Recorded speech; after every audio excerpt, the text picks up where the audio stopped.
Hey, what's going on, guys? My name's Long Sensation, and today we've got for you guys some more Call of Duty Black Ops 3 tips and tricks. Now, in today's video, we are indeed going to be covering the best class setup for the Kuda SMG, and as you can see in the gameplay in the background, this was a 117 kill game.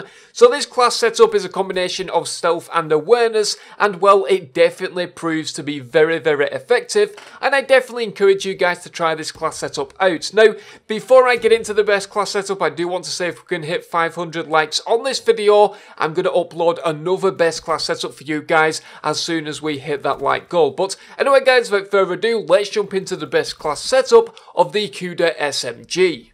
Now, as I said in the introduction, this best class setup is mainly focused on awareness and stealth.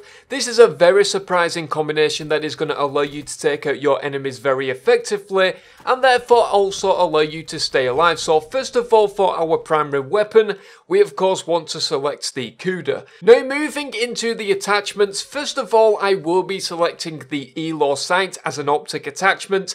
Now, I would say that this is entirely your choice. The ELO sight is definitely not required. The iron sights of the Kuda are very, very easy to use, and this was just a bit of flexibility for myself. It allows me to see the enemies a little bit more clearly at those longer ranges, and well, it just did pay off in this gameplay in the background. For the first attachment, we will be selecting the suppressor. Now, as I said at the beginning of the video, and throughout this video, I will be mentioning stealth on a very regular basis, and this is just simply to allow us to stay off the enemy minimap. Of course, if you want to select score streaks such as the power core or the counter UAV, then you might not find that the suppressor is really required, and you might want to go for an attachment such as long barrel, which is definitely going to assist you in getting those kills at longer ranges. But for me personally, the suppressor is definitely required. Attachment number 2, we will be selecting extended mags. Now, although that this is not really required for the Kuda, it's definitely got a slower fire rate than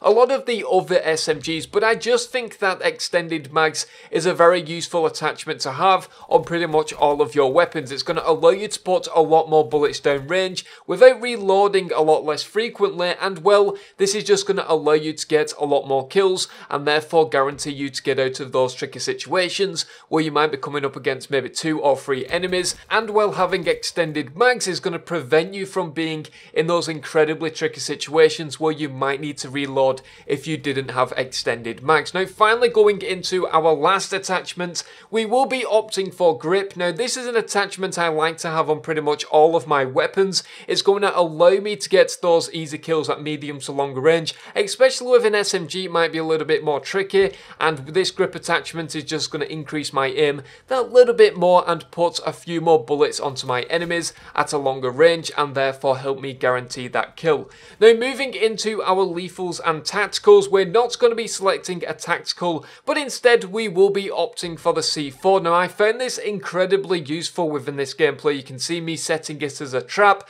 waiting for the indication to come up on screen that I can detonate it and stuff like that, and well, it was just surprisingly useful. Although that it's not very similar to the C4 in Black Ops 2, it still can be very, very useful and definitely allow you to get a lot more kills, especially if you use it to your advantage, like I said, setting it as a trap or just throwing it if you need to get out of those tricky situations. Now, moving into our perks. Perk number 1, we will be opting for Sixth Sense. Now, although that I'm not selecting Ghost, I think that Sixth Sense with an SMG is very, very underrated. It's going to display your enemy's location on the minimap, and as you can see in this gameplay, I'm using that to my advantage. I'm sticking to corners, I'm sticking behind walls and stuff like that, and it's just giving me that very, very small amount of time to prepare for that gunfight, and therefore guarantee myself that kill, which of course is something that you want to do as regular as possible. Perk number 2, Scavenger. Scavenger is the best perk within the game in my opinion, especially for players that want to stay alive and get to those high kill streaks. Scavenger is definitely required. It's going to prevent you from picking up a weapon that maybe you don't like the attachments on, or maybe it's just a weapon that you're not really good with or familiar with. And while Scavenger is going to allow you to replenish your ammo, but also replenish that C4, that is very, very useful as well.